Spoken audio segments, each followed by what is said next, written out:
That's like the home studio. Yeah, it's crib studio. That's hard. When did you decide it was like time to get like the first one in the crib? So like when I first started making beats, I was making beats with like them little Logitech speakers, like at my Okay. parents' crib and shit. And then when I got to college, me and my homie, we put in together to get some like actual studio monitors, and we got like some HS5s. So Yeah. I always say that's like, I mean, everyone's got their own like home setup and stuff, but I always tell people like you get the first like, publishing checks or publishing deal advance or admin or whatever you end up doing, like you gotta like invest it right back in. You know what I'm saying? Like that's a- I feel like people sometimes just blow it on random stuff and then they end up mad at themselves. yeah, try to get a car, big ass house or some shit. Yeah. You got to get some keyboards or something. Yeah, crazy. So usually Alta just impress people you don't even care about in the first place. Exactly. That's the craziest. But no, we appreciate it big time. The producer room powered by producer culture. We got a heavily requested one today. It's been a lot of comments on the different Instagram clips or on YouTube. Definitely people requesting the OG Parker interview. Obviously, you see what's going on. We got the big goat in the building. Got a lot to talk about today, but super excited to have you on. We appreciate it big time. OG Parker. For sure. I appreciate y'all. Yeah, hell yeah. What do you got going on? Everything smooth? Yeah, man. Just trying to cook up every day, trying to keep it going. Yeah. I was I've obviously been super familiar, even working in the space and before, just hearing the tag on different like timeless songs, or just even for me like early in like the high school, college, like party days or whatever, just hearing the songs and everything. And we're definitely gonna kind of get into the story and how you connected with everyone and made it happen. But first, we gotta make it specific to OG Parker during the OG Parker interview. The new single's out now, the new OG Parker single. Tell everybody kind of like how that came together and what's kind of the vision for that right now. All right, so I need everybody to go check out my new single featuring my brother Party Next Door. It's called No Fuss. So that's actually a record that we made a little minute ago. Like we got a lot of records. Like that's my brother for real. Like we just be working locked in. I be sending him stuff, and that's just a record he sent to me. And I was like, "Yo, this one's crazy. I need this for my album." And he was like, "I got you." Definitely. Yeah, man. No, it's never like a you always want more. P&D, like he's one of the artists you will never just like be like, all right, we're good for however long. So hopefully some more stuff coming on the way from you two, because that's a deadly combination for sure. Yeah, facts. We already had that Loyal, then we did that Just Might on Summer Walker's album. So we definitely got a lot of more stuff coming.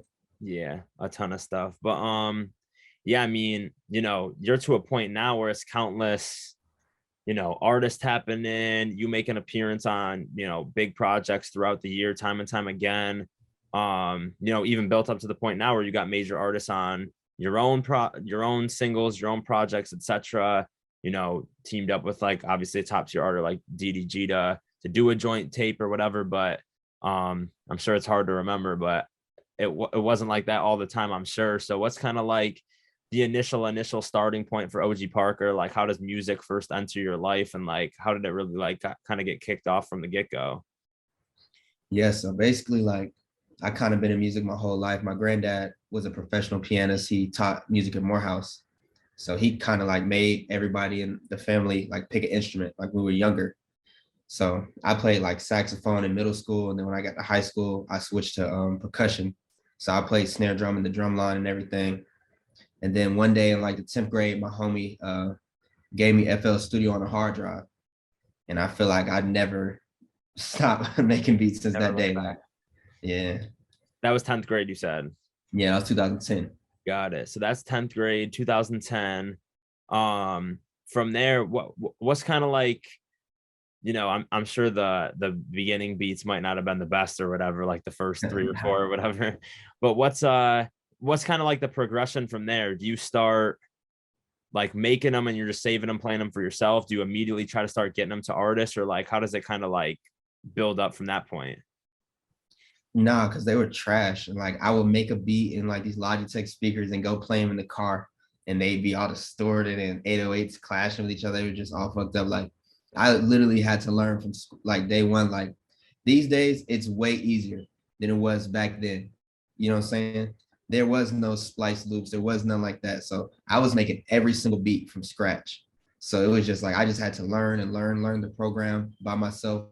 You know, I watched a couple YouTube videos and stuff, but like there just wasn't as much information as there is now. So like I just was getting better, working with people at my high school, and then I got in a group with my homies, one sang and one rapped, and you know we found a manager. You know, we was going to studios and working on it. And then eventually we just ended up going our separate ways. But I still work with them heavily though, and you know eventually I went to Georgia State and I ran into one of OG Maco's friends, and we started making music. And then OG Maco heard a song that we made, and Maco was like, "Yo, tell him to come to the crib." And that was the night that him and Key were making "Bitch You Guessed It" and all those songs, "Give Him Hell" and all that. So then when Maco got signed to QC, I started coming up with QC. And that's how I met Johnny Cinco and the Migos and Lucci. I just been locked in since.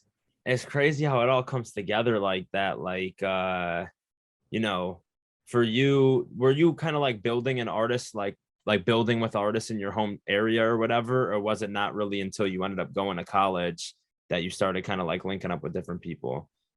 I was definitely building with people. Like I told you, I was in that group. So I still work with my homie. His name's Mac Nell. He's a super dope rapper. We're still working now.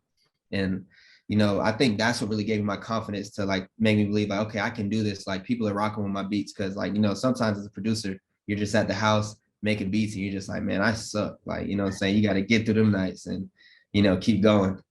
Yeah, no, definitely. No, I appreciate that too. Cause I've been trying to like not make it, I'm not trying to make it cool to be bad, but like make it like cool and like normal to be like, bro, like right now you the 16-year-old producer trying to make something happen in your, you know, parents basement or whatever you're doing. And like if you don't think you're amazing yet, like it's okay. Like even OG Park who got this and that and whatever, like he's even saying it was a point where he started from there. So it's definitely interesting for sure. It's definitely interesting. There are definitely times where like I wasn't confident to send beats out, even if somebody presented me with an opportunity like, oh, I can get beats to so and so. Like I just would be like, I'm not ready yet. Cause like sometimes you just gotta like, you know, use discernment. You gotta know when you're ready. Yeah, definitely. I think that's kind of like a interesting point too, because I'll always be the type of person that like I try to not, and I have before, but like especially at this point, I'm a little older now, whatever, than when I first started like working with different artists and producers and stuff. But I definitely try not to like rush things now. I try to like the timing kind of means everything. Cause even like, I don't know if you would agree with this or not, but let's say that was a big artist that you had the opportunity to send stuff to, but you didn't think you were ready. You know, on one hand, there's always like take advantage of every opportunity. But on the other hand, it's like, if you did it back then when you weren't ready and your stuff wasn't good enough, even when your stuff does get good enough, they probably might have already just written you off. You know what I'm saying? And now they don't want to hear it. And you don't ever want to have that on your name. Yeah. So it's interesting. That's what I think. Like sometimes people just got to kind of like, you know, pick and choose when it's time or whatever. You spoke to, you know, there's a lot more information out there now and you don't have to like basically start from scratch with things like loops and this and that. What's your kind of like opinion on the whole like loop game, like loop situation? I'm sure you get sent thousands from Instagram DM drop boxes to people leaking your emails and things like that. But a lot of people got a lot of different opinions as far as like using loops and this and that. But what are kind of some of your thoughts on it? I feel like whatever your creative process is, that's fine. Like I have placements I made from scratch. I have placements from a random email I got a loop from. Like I be streaming on Twitch. I got a random email from a loop guy, made a beat, and it's on NBA YoungBoy album. Like you just never know. I done been in the studio and made beats with 4 people and got a placement. I done made beats with 1 person and got a placement. Like I'm the type of guy, I'm just open. Like whatever the vibe is, I don't judge people. Like however people want to make music, I think they should. I think the only thing for me is just business. When it comes down to business, you always have to be cognizant of how the record came about. And you just always want to do good business. You know what I'm saying? Like if you send somebody a loop and they got you a placement and they don't want to split it even, that might be how they do their business. Like me personally, I'll split it even because like I don't be tripping. But it's like I just want everybody to know like they got to do good business, because if you do bad business in this industry, people will not work with you. Yeah, definitely. It's a really easy way to get cut off from different, opportunities, camps, whatever. Um, you already answered the question. You said, you basically kind of just break everything down evenly every time. I don't want to put people on the spot, but I've been kind of like making it a point to ask, just because a lot of people have a lot of different strong opinions on it, honestly. Like, I mean, what do you think of like, you know, the loop maker's way overseas and he sends loops to somebody who adds the drums to it, but that person's with the artist, so they actually place it. Sometimes they might want a 35-15 split instead of 25-25 or 30-20 or whatever. Like, do you think that's good or bad or right or wrong, or do you kind of have an opinion on that, or what do you kind of think? No, I don't think it's right or wrong. I mean, I think if that's how they do business, it's understandable, because without them being in the room, adding the drums to it, getting the bounce right, getting the vibe right, then the most important thing, getting it to the artist, which is really like so important, because you could be the dopest loop maker in another country and have no way to get your beat to Drake. And then you'll never get a placement. You know what I'm saying? So it's like you got to keep that in your mind. That's what I'm saying. You always just got to be cognizant of how the placement came about, and you got to be fair. And sometimes, even if you feel like it's unfair, you might should just go with it, because it might just be better for your career to just not cause no problems. Yeah, definitely. No, that's super good advice. I always try to tell people too, like, you know, I guess I could understand how it could kind of be an awkward conversation if it's like, you're a smaller loop maker or whatever, and it's a bigger producer or whatever. But I mean, honestly, a lot of the times it should come from the bigger placer person anyway.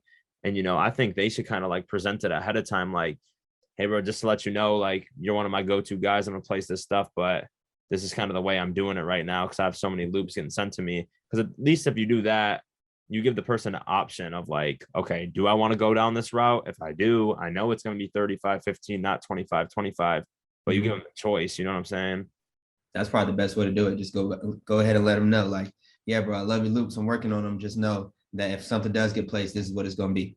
Yeah, I know. And then sometimes people are like, all right, bet. And then they loop in so and so and so and so, and then it becomes a big mess. Yeah, exactly. That happens often too. But all right, off of some of that, but it's always good to get somebody's like point of view, like yourself, who's obviously, you know, super accoladed, for kind of like the underground people wondering the same things. But kind of back on track to the OG Parker story. So, high school, 10th grade, you start really like making beats. Let's fast forward to like senior year high school. At that time, are you having any like motion as a producer, or kind of like what's going on in that 2012 time? I had got like a placement with like a small Atlanta rapper and stuff. So like I knew that like I could get something going. Like I knew I was talented and I was on the right track. But my parents were like dead set on me going to college. Uh-huh. So I was like, you know what? I'm gonna just go to Georgia State, because then I'm gonna be downtown and I'm gonna be able to network, and then I'll probably run into rappers and do all this and that. So I just decided to go to Georgia State. And I think that it was a great decision, because I met a lot of lifelong friends. I met somebody that I made loyal with for Party Next Door and Drake. He was Right. my roommate in college. Yeah. So it was just Yeah. like it was meant to be. That's insane. Uh yeah, I kind of think that too. Like, I feel like people use the whole like my parents are set on me going to college thing or whatever as like a negative, but you can kind of like spin it to like the way you did it, which was like, all right, I'm gonna make sure I'm in this specific space, part of town, whatever, part of the city, so I can make sure like when I'm outside navigating, like I can network on my own and kind of like turn it to a positive. Because most of the times it's not like they're super strict about where you're gonna go. It's just like, are you going to college? Yes or no? Yes, great. No, it's the end of the world. Yeah, literally. Like, so you just got to kind of just make it your best. And like networking is like just as important as being good at making beats. Like all my placements are from me just meeting somebody like randomly. Like I might go to a party and meet this person, and then hit like, hey, can I sing you something? Like that's just always how it is.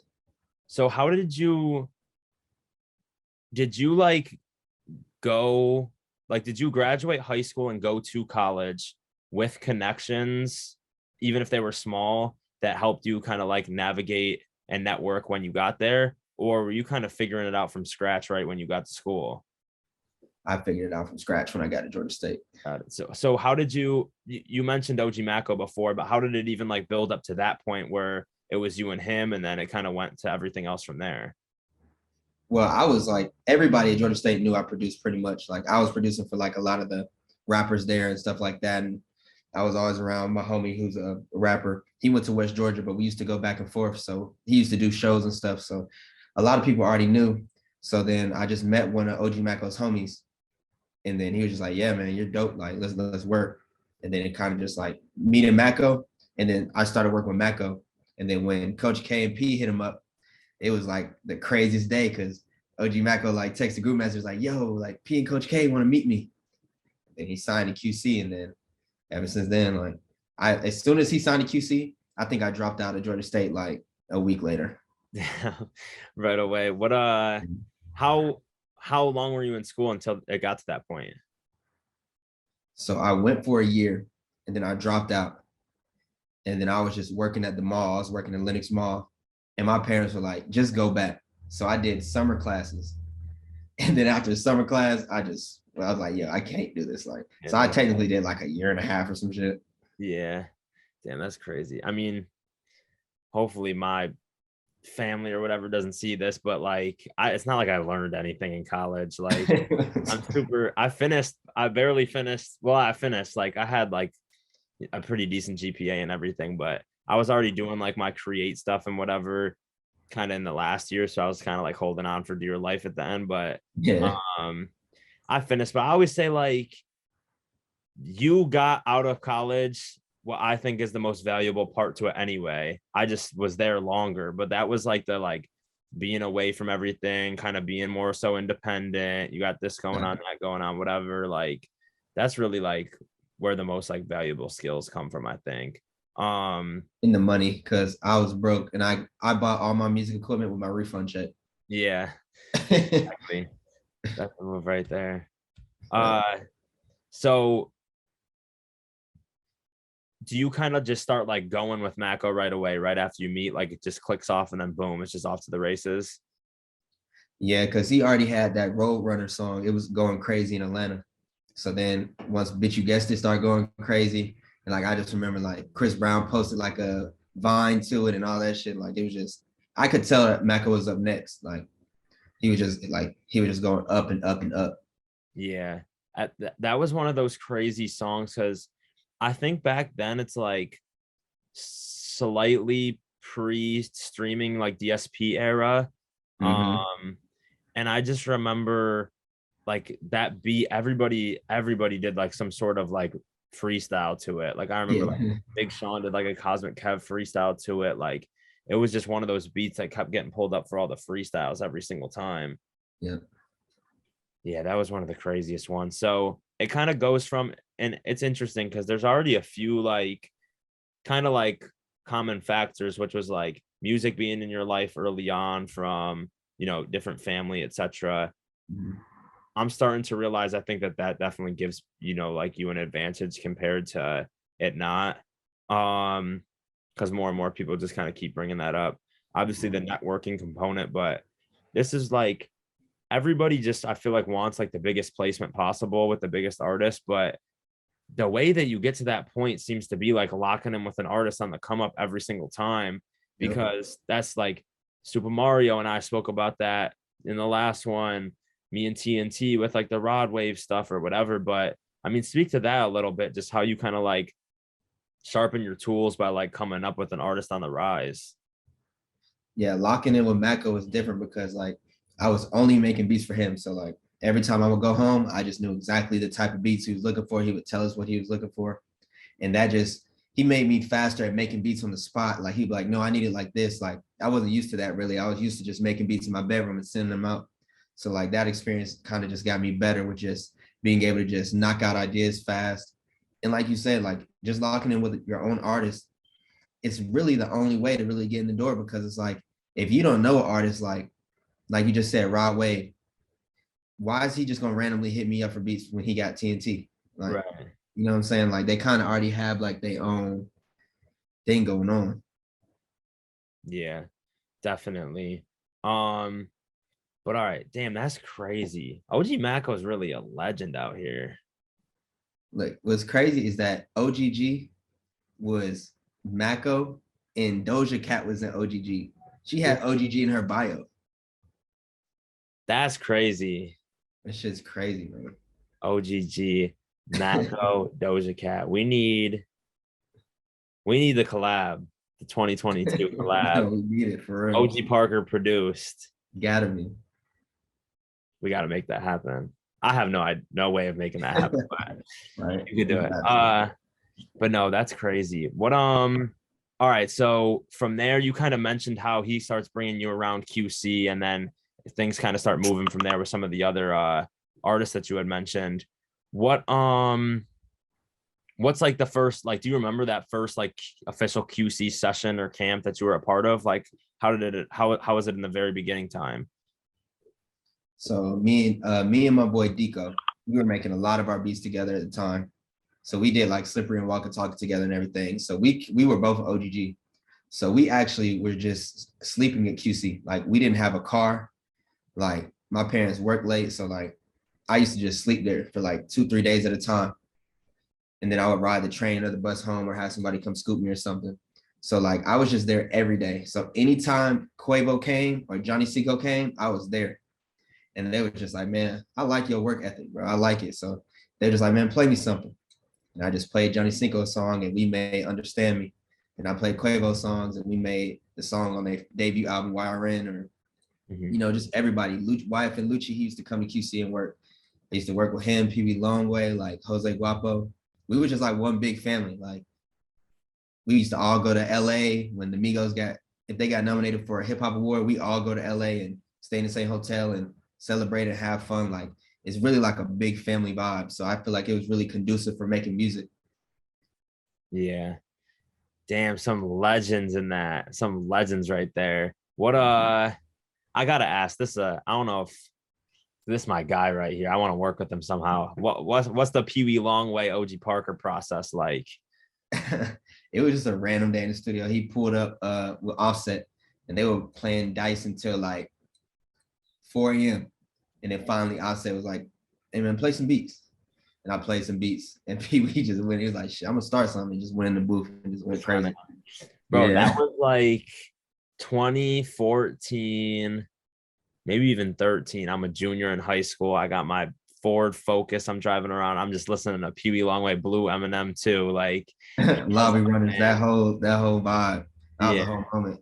He made me want a Ferragamo belt so bad back in the day. He used to just be crushing them. Right. He used to be killing it. No, that's amazing though. That's some really, really special artists to be around and to kind of be a part of their like come up story. I guess, focusing specifically on Migos, because, back then those locking in points to, YRN projects and then all the way to obviously like culture, a lot happens in between. Like, when did you know that it was like, oh shit, like this is really like a rocket ship, like we're going crazy? Definitely when Slippery came out. Yeah.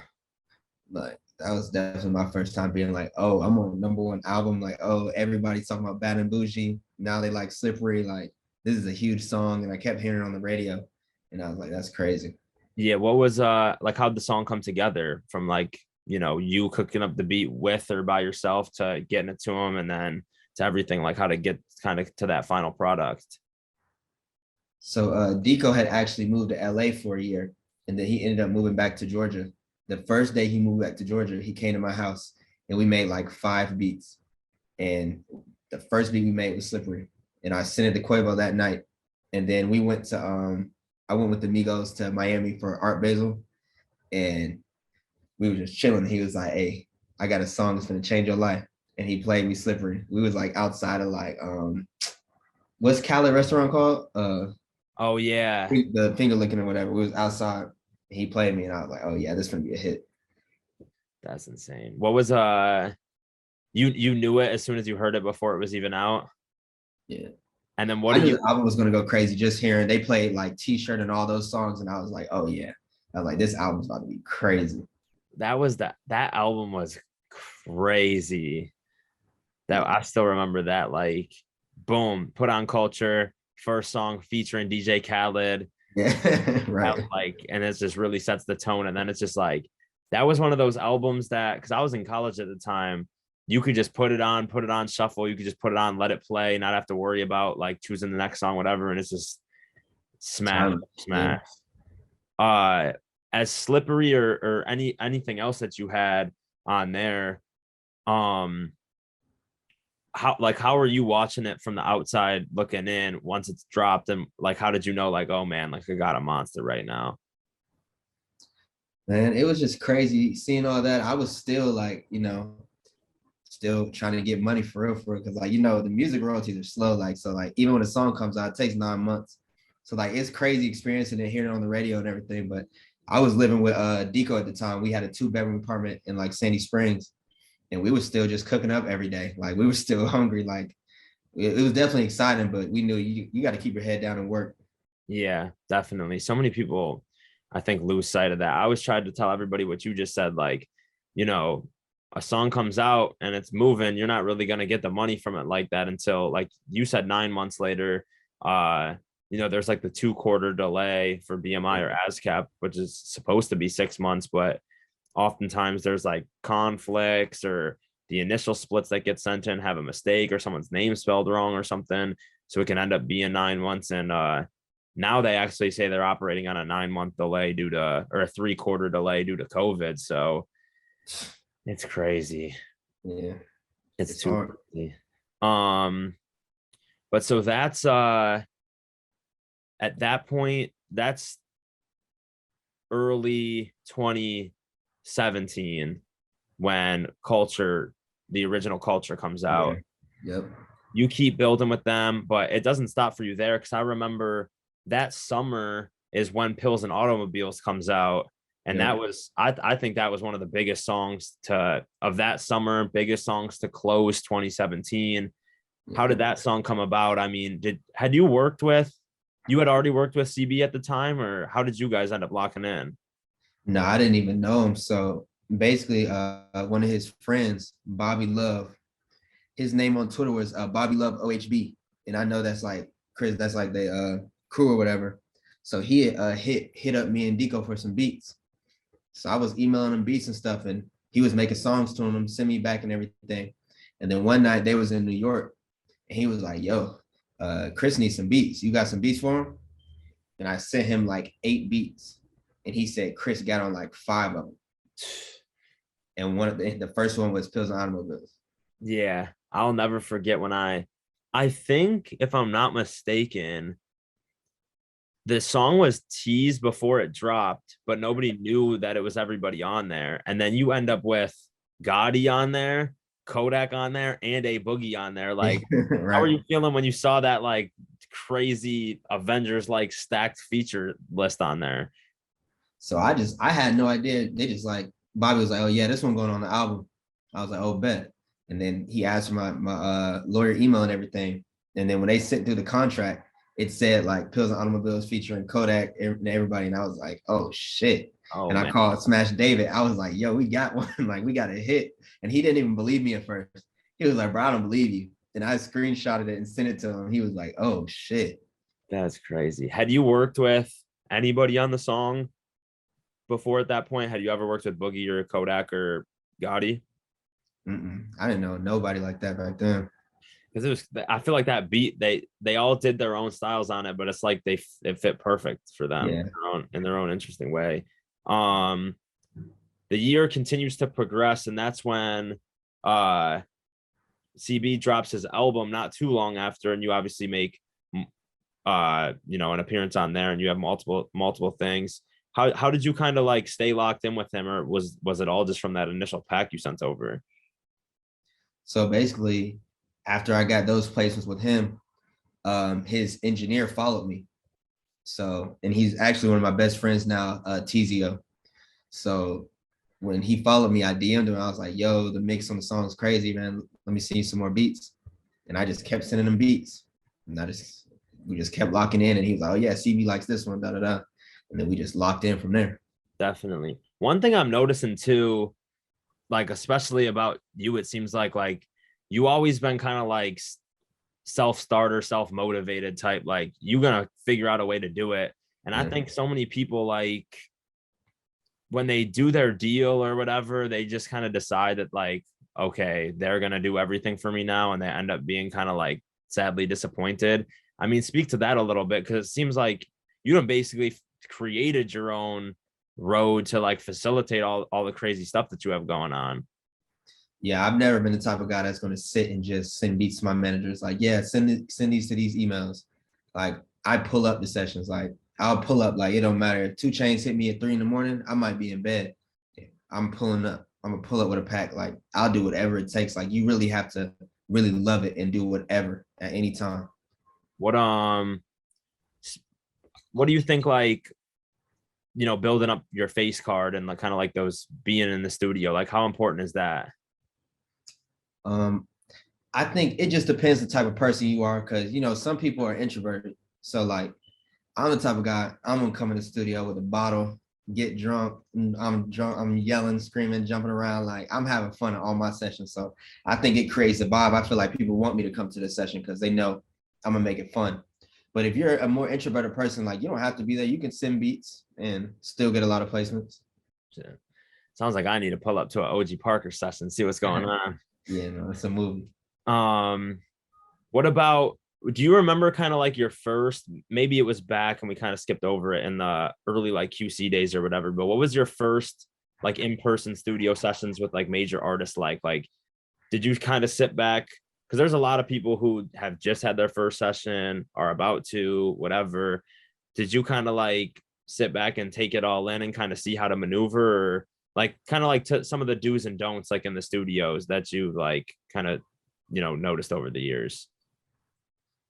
Like, back even in the QC days, like before I even like got really cool with like the Migos, me and Deco might just be in the studio with them. They playing all the stuff they've been recording. Quavo might be like, man, I need some beats. Hey, Darrell, pull up some Zaytoven packs or whatever. He might do some Zaytoven, do some honorable C note. And then when I could tell that they needed more beats, that's when me and Deco be like, hey, bro, I can play some. Like, I'm not the type of person that's going to overstep my boundaries or like, no, let me play something real quick. Like, I kind of like to just wait for my moment that I feel like I'm not doing too much. You know what I'm saying? I'm cool and like, shit, y'all want to hear some beats real quick? And they always like, yeah, play something. Like, you don't ever want to be that guy in the studio that's doing too much.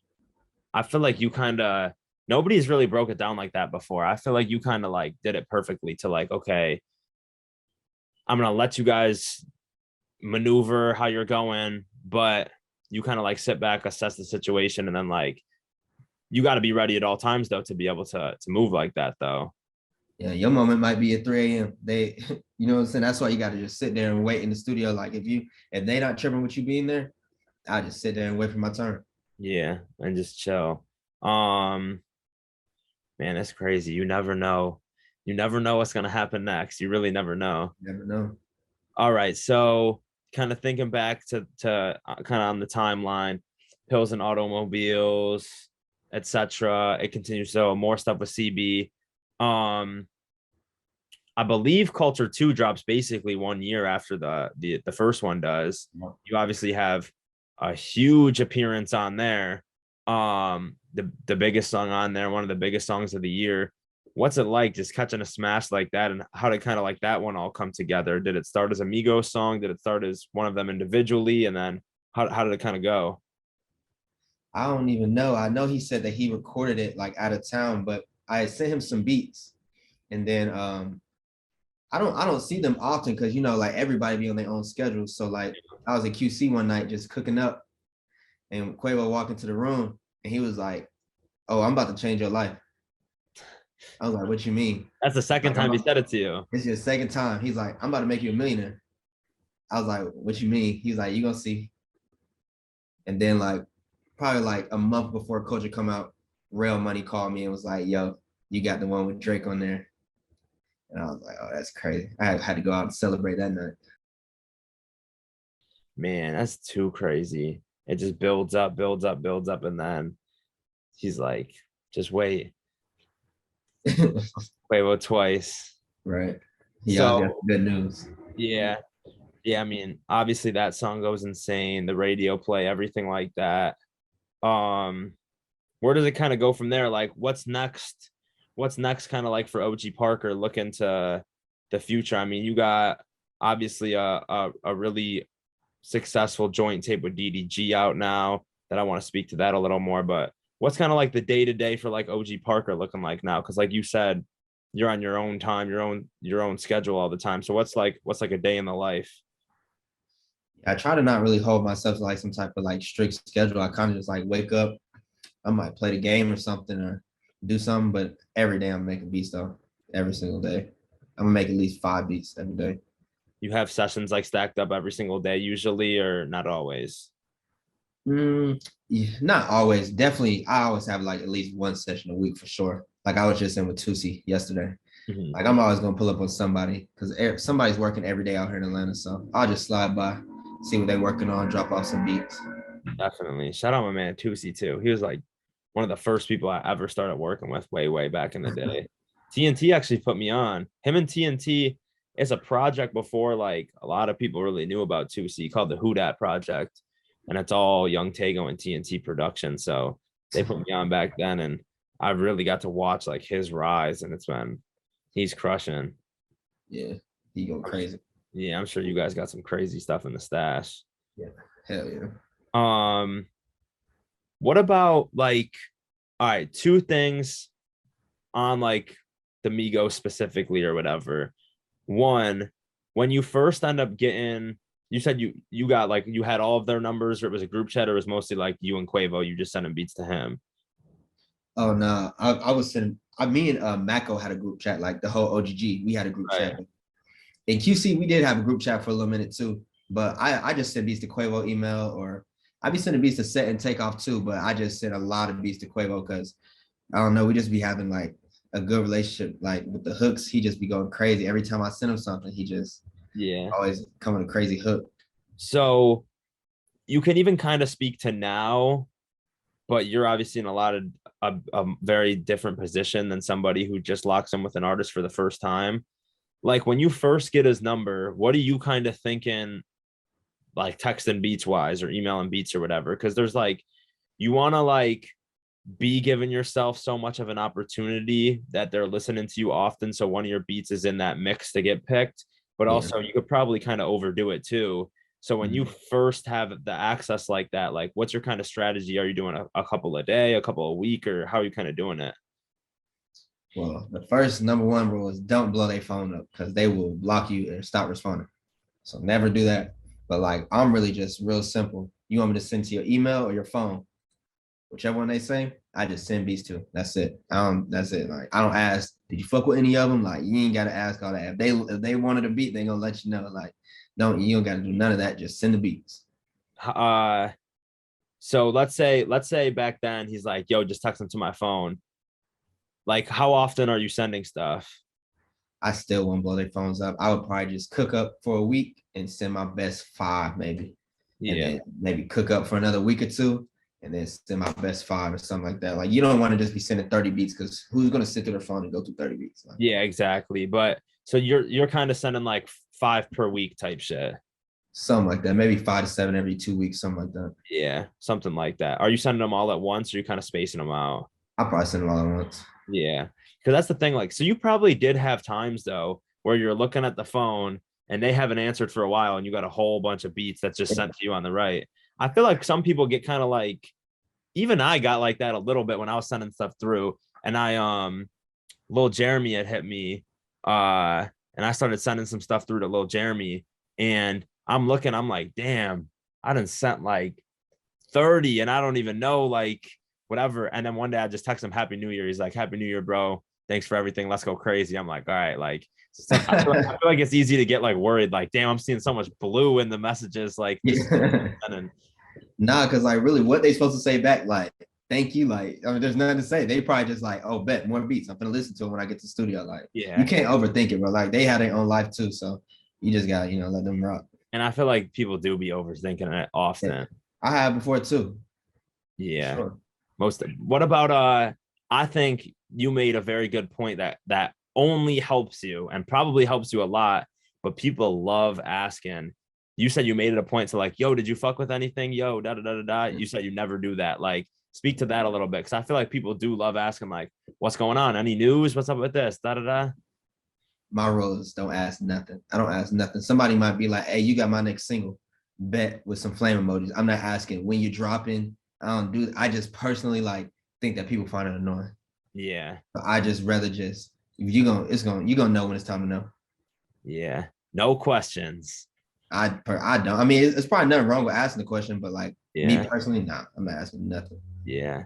I heard somebody was saying like you get access to the artist. They say they're using something and then it takes a while to drop. People like try to be like, yo, so and so wants this beat. I'm gonna give it to them because I don't think you're not gonna use it now, huh? And then they're like, oh, like that's the way to like start it back up. But I'm big with what you say. Like I'll say, keep it simple. Just send the beats and see what happens. I will say, like, I gave a beat to an artist. They said they wanted to use it, and then 4 to 6 months went by. I didn't hear anything, and then another artist used the same beat, and they were like, "Yo, I put so and so on it. We're about to shoot the video. I'm about to drop it." Then I'll text the other artist and be like, "Hey, bro, are you using this beat for real? Because somebody else trying to use it." Like, and if they like, "Nah, you good, go ahead," then you know what I'm saying, that's straight. I'll only ask if it's like I have to ask them. Like, Right. So you probably do, obviously. I don't think it's like necessarily a bad thing to talk about, but like you probably have sent some of the same beats through to different people or whatever. Like, do you ever, how do you kind of do it? Is there like a certain tier of artists where you're like, all right, I'm sending this to you and you only, regardless of what happens, and I'm giving it 5 months or whatever till I even think about sending it to someone else? Or how do you kind of like navigate that? Because I feel like it's a little bit of a tricky space. I kind of send beats to everybody.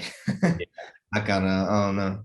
I kind of just like, the way I do it is like I make a whole bunch of beats and then I sit down and I send them out to all the artists. So like, let's say that I have some trap beats, I'll probably send them to the Migos, and I might send them to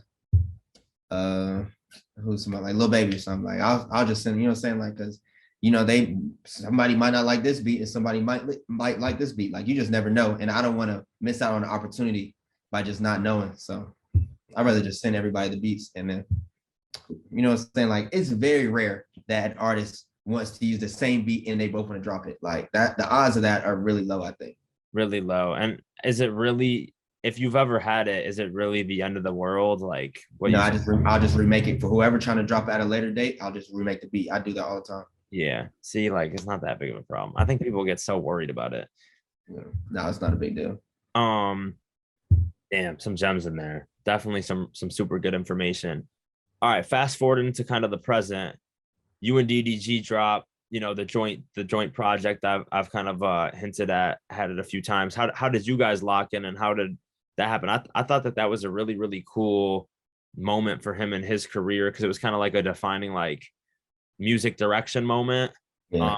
Moonwalking in Calabasas obviously going crazy, but it's kind of like, all right, the whole like YouTube versus music, this versus that, whatever is really going to do, is going to be able to do it for real. But Yeah. you know, he wanted to do it for real and have it be taken serious, and he made it a point to tap you in. How did that kind of come together?